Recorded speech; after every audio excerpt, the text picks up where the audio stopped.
எங்களுக்கு ஜாதி சான்றிதழ் மலைக்குறவன் ஜாதி சான்றிதழ் வேணும். எங்க பிள்ளைங்களாம் ஸ்கூல்ல படிக்கிறாங்க, அவங்களுக்கு ஸ்கூலுக்கெல்லாம் படிக்கிறாங்க, ஸ்கூல்ல வந்து ஜாதி சான்றிதழ் வேணும் அப்படின்னு கேட்குறாங்க. எங்களுக்கு முக்கியமாக மனு வந்து கலெக்டர்கிட்ட கொடுத்துட்டோம், இந்த விஓ ஆஃபீஸ்லையும் கொடுத்துட்டோம். எந்த நடவடிக்கை எடுக்க மாட்டேங்கிறாங்க. எங்களுக்கு பிள்ளைங்களுக்கு ஜாதி சான்றிதழ் வேணும். ஸ்கூலில் கேட்குறாங்க. எங்கள் பிள்ளைங்க படிச்சுட்டு எதுக்கு வேலை வாய்ப்புக்கு போக முடியாமல், எந்த இதுக்கு போக முடியாமல் வீட்டிலே இருக்கிறாங்க. 10ஆவதுலேயே படிச்சு நின்றுக்கிறாங்க, 12ஆவது படிச்சு நிற்கிறாங்க, காலேஜ் போயிட்டு நின்றுட்டாங்க. எங்களுக்கு முக்கியமாக ஜாதி சான்றிதழ் வேணும், மலைக்குறவன் ஜாதி சான்றிதழ் வேணும். பட்டாவுக்கும் ஜாதி சான்றிதழுக்கு வேணும். கல்யாண மண்டபம் ஊருக்குள்ள வந்து ஊருக்குள்ள அரைக்கணும், ஒயின் ஷாப் எடுக்கணுங்க. அவர் ஊருக்குள்ள வந்து மலையில கரெக்ட்ல போடுறாங்க மண்டபம், ஊருக்குள்ள பொது இடத்துல போடணும். சரண்யா. அனைவருக்கும் வணக்கம். இன்று நாமக்கல் மாவட்டம் நாமகிரிப்பேட்டை மூலக்குறிச்சி காமராஜ் நகரில் இந்த ஊர் பொதுமக்களுக்கு திருமண மண்டபம் அமைப்பதற்காக பழங்குடியினர் நலத்துறை மூலமாக நிதி வழங்கப்பட்டு மக்கள் பயன்படும் இடத்தில் அந்த மண்டபத்தை அமைத்திட வேண்டும் என்று நேற்று மாவட்ட ஆட்சியர் அவர்களிடம் மனு கொடுக்கப்பட்டது. மேலும் இதற்கு நடவடிக்கை எடுக்கவில்லை. இன்று மக்கள் சார்பாக இந்த முள்ளுக்குறிச்சி பேருந்து நிலையத்தில் ஆர்ப்பாட்டம் நடைபெற்று வருகிறது. மிக விரிவாக மக்கள் பயன்படும் இடத்தில் அந்த திருமண மண்டபத்தை கட்டி கொடுக்குமாறு கோரிக்கை வைக்கப்படுகிறது. இரண்டாவதாக மலைக்குறவர் மக்களுக்கு கடந்த 50 குடும்பங்களுக்கு இன்னும் ஜாதி சான்றிதழ் வழங்கப்படவில்லை. அதுக்கு உடனடியாக இந்த அதிகாரிகள் நடவடிக்கை எடுக்க வேண்டும். மூன்றாவது கோரிக்கையாக அங்கிருக்கும் 150 குடும்பங்களுக்கும் இலவச வீட்டுமனை பட்டா வழங்க வேண்டும் என்று கோரிக்கை வைக்கப்படுகிறது. நான்காவதாக அந்த பகுதியில் உள்ள டாஸ்மாக் கடையில் அவ்வப்பொழுது இது நடந்து வருகிறது, விபத்துகள் நடந்து வருகிறது. அந்த டாஸ்மார்க்கை மாற்று இடத்தில் அமைத்து தருமாறு கோரிக்கை வைக்கப்படுகிறது.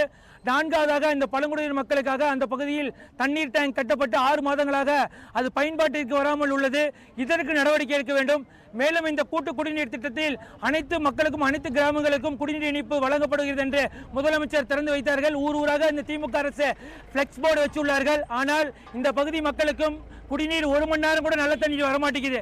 இதற்காக 856 கோடி ரூபாய் நிதியில் சுமார் 446 கோடி ரூபாய் மத்திய அரசு நிதி வழங்கியும் இவர்களுக்கு இன்னும் இந்த பயன்பாட்டிற்கு வராமல் உள்ளது. இது உடனடியாக அதிகாரிகள் நடவடிக்கை எடுக்க வேண்டும். இன்று முதல் கட்டமாகவும் நேற்று மாவட்ட ஆட்சியர் மனு கொடுக்கப்பட்டது. இரண்டாம் கட்டமாக இன்று இந்த மக்களுடன் சேர்ந்து இன்னைக்கு போராட்டத்தில் ஈடுபட்டுள்ளோம். மேலும் இந்த பகுதியில் உள்ள நேற்று அந்த இடத்தை அமைக்கிறதுல அந்த மண்ணெல்லாம் எடுத்து வெவ்வேறு பகுதியில் விட்டுள்ளார் என்ற செய்திகள் வந்து கொண்டிருக்கிறது. ஏடி மைன்ஸ் அவர்கள் இதற்கு நடவடிக்கை எடுக்க வேண்டும். மேலும் மக்கள் பயன்படாமல் இடத்தில் திருமண மண்டபத்தை கட்டினால் இங்கிருக்கும் மக்களோடு மட்டுமில்லாமல் ஊர் மக்களையும் ஒன்றிணைத்து சுமார் 500 பேர் இங்கிருக்கும் மக்களுடன் வாக்காளர் அடையாள அட்டையும் அவங்களோட ரேஷன் கடையும் இங்கிருக்கும் மக்களிடம் இந்த அதிகாரிகளிடம் ஒப்படைப்போம் என்று தெரிவித்துக் கொள்கிறோம். உடனடியாக ஜாதி சான்றிதழுக்கும் வழங்க வேண்டும். மாவட்ட ஆட்சியர் மற்றும் குறிப்பாக இந்த தருவாயில் சொல்லிக்கிறோம், இந்த சட்டமன்ற உறுப்பினர் மதிவேந்தன் அவர்களுக்கும் அமைச்சர் அவர் பழங்குடியினர் துறையாக இருக்கிற காரணத்தால் இந்த இடத்தை அவர் நேரில் ஒரு முறையாச்சும் வந்து ஆய்வு செய்ய வேண்டும். இந்த மக்களின் கோரிக்கையை அவர் கேட்க வேண்டும். இன்று கூட இங்க இருக்கும் வருகிற வழியில் திமுக ஒரு நிகழ்ச்சி நடத்துகிறது என்று சொல்கிறார்கள். இந்த பகுதியை வந்து நேரில் இந்த மக்களை துயரங்களை கேளுங்கள், இந்த பிரச்சனையை உடனடியாக நிவர்த்தி பண்ணி கொடுக்கும் என்று மூலக்குறிச்சி மக்கள் சார்பாகவும் கேட்டுக்கொள்கிறோம். இந்த தண்ணி டேங்க் உடனே தண்ணி அமைச்சு தரேன்னு சொல்லிக்கிறாங்க. இது போன்ற அடிப்படை பிரச்சனைகளை ஒவ்வொரு கிராமத்திலும் எங்கள் ஒன்றிய தலைவர் கண்ணன் அவர்கள் சொன்னார். அந்த மங்களபுரத்தில் கூட அங்க இருக்கிற மங்களபுரத்தில் வந்து மக்களுக்கு பயன்பெறும் வகையில் பொது கழிப்பிடம் கேட்டிருந்தோம். ஆனால் அவங்க வந்து பொது கழிப்பிடம் கட்டாமல் இப்போ சமுதாய கூடத்துக்கு அடிக்கல் நாட்டு விழா 1.3 கோடி ரூபாயில் பண்ணுறாங்க. மக்களுக்கு அடிப்படை தேவை என்ன?